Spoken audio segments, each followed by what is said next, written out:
We're pretty dang close to the end of this macro cycle. And it's been a long, glorious one for the people in this country. It's coming to an end. And whenever that happens, you have people who will never agree or believe that it's happening until, bang, you wake up and what the hell just happened? And that's what I think is coming. So it will come to a point where it will be revalued. It will be revalued. Not only is it ironic, or maybe it's not, that it's held in the gold revaluation account, but when the most well-funded and well-informed traders on the globe, these central banks, go on a multi-year buying spree that is unparalleled in history and take the very unconventional step of giving it back. Give me my gold back from the Bank of England and the New York Fed, which are the two epicenters of rule of law stability and access to the trading hubs. That also tells me that the COMEX and the Bank of England, or the LBMA, are dead. Recent reports reveal a staggering reality. In 2023, China refined 100% of all rare earth metals, while 75 to 80% of these vital resources were sourced from the Eurasian continent. This dependency underscores a critical vulnerability in Western economies that Andy Schectman believes could trigger an unprecedented economic shift. With China and BRICS nations strategically accumulating gold and reducing reliance on the US dollar, the stage is set for a seismic repricing of assets. Gold prices are surging as the dollar weakens, raising a crucial question. Is the era of dollar dominance coming to an end? As central banks worldwide repatriate their gold reserves and prepare for a new economic order, the implications for investors are profound. Schectman suggests that the financial landscape is on the brink of transformation, one that could reshape the value of currencies and commodities. These moves, including the accumulation of gold by countries like India, signal a strategic shift away from traditional Western financial systems. The G7 countries, the United Kingdom just published a report saying that basically we are at the behest of mostly China and the Eurasian continent for so many of our things that we need, natural resources that we don't have. So is the West. And if you look at like rare earths, this green agenda that everyone's going on in the European Union and here, 100% of all the rare earth metals, 100% were refined in China last year. 75 to 80% were produced or accumulated or mined in the Eurasian continent. So countries like the United Kingdom, which are now replacing everyone else in bond holdings, they're outpacing most of the other countries, including China. They're buying more of our treasuries. So you have a broke country, the United Kingdom, buying the bonds of an even more broke country, the United States, and the proceeds that we get from the sale of the bonds to the United Kingdom, which, by the way, Jim Willey says the Fed is just paying the UK under the table to buy those bonds. I can't vouch for that, but I know he believes it. And we take the proceeds of those just to pay the interest on the debt that we already have and to buy commodities from the BRICS nations, who then take the proceeds and normally would reinvest them into treasuries, but instead they're buying gold. And so gold goes higher as the dollar and the pound falls further. They're the ones that produce and accumulate and refine all of the natural resources. We're the dummies who deal in opaque debt instruments. So where does it go? Look, the head of the Dutch National Bank has said it very well. He talks about the fact that their balance sheet is underwater, but it's okay because we have the gold revaluation account. Now, for those people who don't know what that means, on every central bank balance sheet across the globe, it is held in an account called the gold revaluation account. Can't make it up. You have a balance sheet. Things are supposed to balance.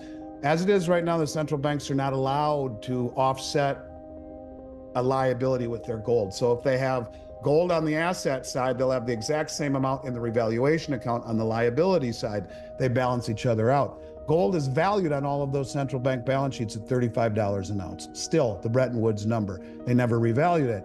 So he talks about the fact that all they would have to do would be to revalue gold to some high level, and it would then offset all of their liabilities. At the same time, all of these countries have been buying gold. They've been accumulating debt. So who's to say that they don't revalue gold? I mean, hey, right over my shoulder there, that's what Roosevelt did in '33 with all the gold he confiscated. He devalued the dollar by 40%.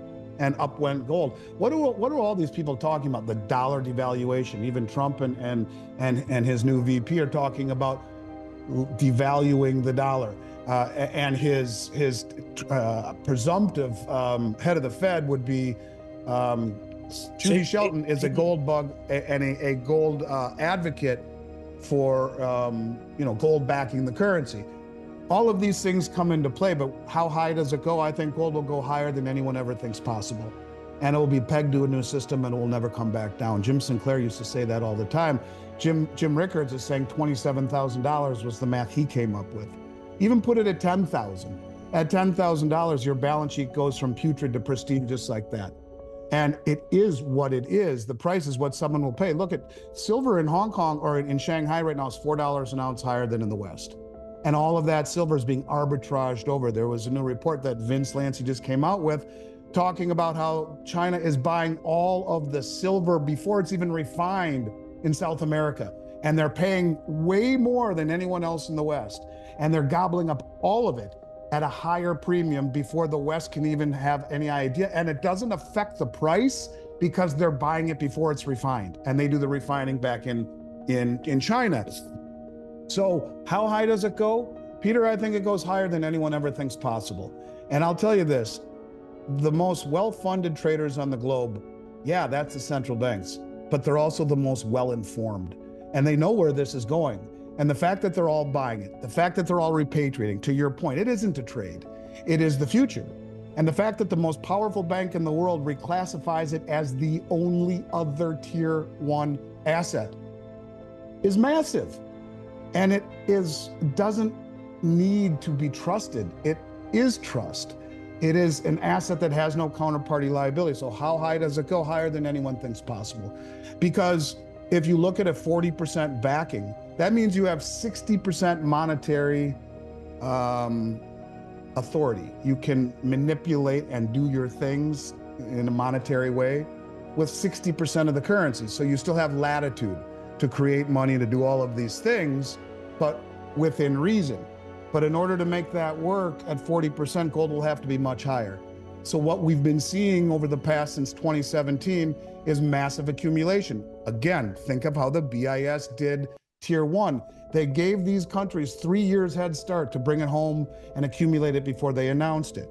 And now you see all of the banks doing it again, buying more than ever and repatriating more than ever. And then lo and behold, the BIS is behind Project Enbridge, and the unit token says the gold will be held within the own borders. So once they all have accumulated it all, and not enough to where the Western media talks about it so that the big money in the West can buy up all the gold and crowd everyone out of their trades. No, that's not how it works, because we're the sheep and we're being led to slaughter. Only the few people who have eyes open enough and dig and have the ability to think outside the box, to respect and understand normalcy and recency bias, but also have a broad enough horizon, a broad enough viewpoint to say, well, we're pretty dang close to the end of this macro cycle. And it's been a long, glorious one for the people in this country. It's coming to an end. And whenever that happens, you have people who will never agree or believe that it's happening until, bang, you wake up and what the hell just happened? And that's what I think is coming. So it will come to a point where it will be revalued. It will be revalued. Not only is it ironic, or maybe it's not, that it's held in the gold revaluation account, but when the most well-funded and well-informed traders on the globe, these central banks, go on a multi-year buying spree that is unparalleled in history and take the very unconventional step of giving it back. Give me my gold back from the Bank of England and the New York Fed, which are the two epicenters of rule of law stability and access to the trading hubs. That also tells me that the COMEX and the Bank of England, or the LBMA, are dead. They're dead in the water, because as Shanghai just has outpaced and become the second most influential trading hub on the planet, you'll see the LBMA get usurped by that as well. And all of a sudden, when the realization that an entity like the LBMA can trade 200 million ounces of gold per day, they say 20 million, and they say 292 million ounces of silver per day, but they say those numbers are 10% understated because they only show the final 10 times understated, because they only show the final settlement, not all the trades that went to get to that final settlement. That means they're trading 3 billion ounces of silver per day. That's 3.5 times annual global mine supply. 200 million ounces of gold per day. And 99% of it is all fugazi. It's all paper, cash paper derivatives that have nothing to do with the real metal behind it. And there will come a point when all of these countries who have been using that fugazi manipulation of the Western prices to make the Western system and the Western bond market seem stronger than they are for all of these years, they will say, that's the same group that put oil at negative $40 a barrel. That's the same group that's been suppressing all the metals for all these years. You know what? It's a scam. Just like Bernie Madoff was really great and everyone wanted to be part of it until someone said, give me back my money, and then it became a problem. Well, that's what's happening right now. All of these countries realize what's going on and they're repatriating all of their metal while they still can, but buying it using the suppression of the Western paper market against us. It's jujitsu, using your opponent's leverage against them.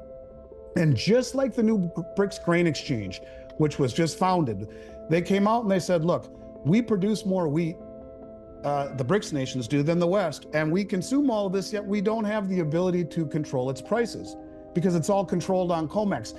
They know what we're doing and they're using it against us through accumulation, but first repatriate it before it's too late. Before what happened to Venezuela by the Bank of England happens to all of them, where the Bank of England said, nah, we're not gonna give it back to you. Sorry, you left it here, you trusted us with it, but no. Just like they're doing to Russia right now, just like we're doing to Russia and the European Union. So my point to you is simply this: higher, Peter, than anyone ever thinks possible. And you have to be able to look at the crumbs. Yeah, they're not going to make it easy for you, but if you just look at the crumbs, the biggest money that knows the playbook is wickedly accumulating it, using the suppression of the Western market to run cover. But when a country like India, who's had 100 metric tons at the Bank of England since 1991, says, give me back my gold, and then buys 1.5 times the amount they did all of last year, which was a record year, and give me that too, that should be all you need to see, along with Saudi Arabia, Egypt, and all those African countries over the last several weeks doing it from the Fed, the bank, the New York Fed.